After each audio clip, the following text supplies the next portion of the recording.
যাদের গড়া ইটের প্রাসাদে আলো জ্বলে, যাদের রেখে যাওয়া কোটি টাকার সম্পদে আজ বিলাসী জীবন কাটাচ্ছে স্বজনরা, তারা আজ চিরনিদ্রায় শায়িত ৩.৫ হাত মাটির অন্ধকার ঘরে।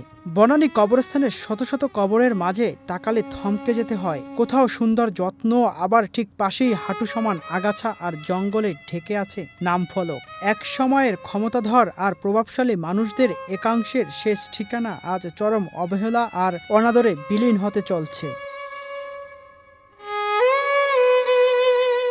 জীবদ্দশা যারা সন্তানদের জন্য শত কোটি টাকার ভিটেমাটি আর ব্যাংক ব্যালেন্স রেখে গেছেন, মৃত্যুর পর তাদের স্মরণে কয়েক ফোঁটা চোখের জল কিংবা প্রার্থনা করার সময়ও মিলছে না সেই স্বজনদের।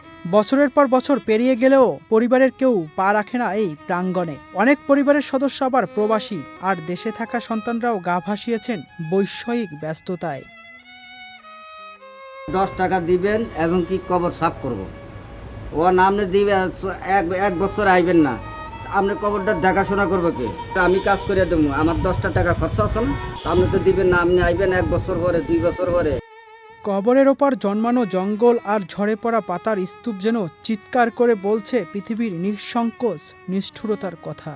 যে সন্তানের ভবিষ্যৎ গড়তে গিয়ে নিজেদের জীবনের সবটুকু বিলিয়ে দিয়েছেন মা বাবা, সেই সন্তানরাই আজ তাদের কবরের পাশে এসে দাঁড়ানোর একটু ফুরসত পান না। কবরের আগাছা ছাঁটার কাজ করা কিছু কর্মচারীর উপর দায়িত্ব সুপার্দ করেই দায় সারেন অনেকে।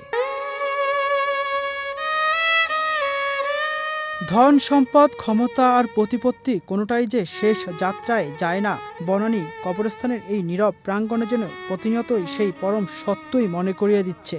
অথচ কত ভাগ্যহীন এই মৃত মানুষেরা শত কোটি টাকার সম্পত্তি রেখে গিয়েও আজ তাদের কবরের পাশে দাঁড়িয়ে একটু হাত তুলে দোয়া করার মতো আপনজন কেহ নেই। শিমুল হাওলাদার, বৈশাখী সংবাদ।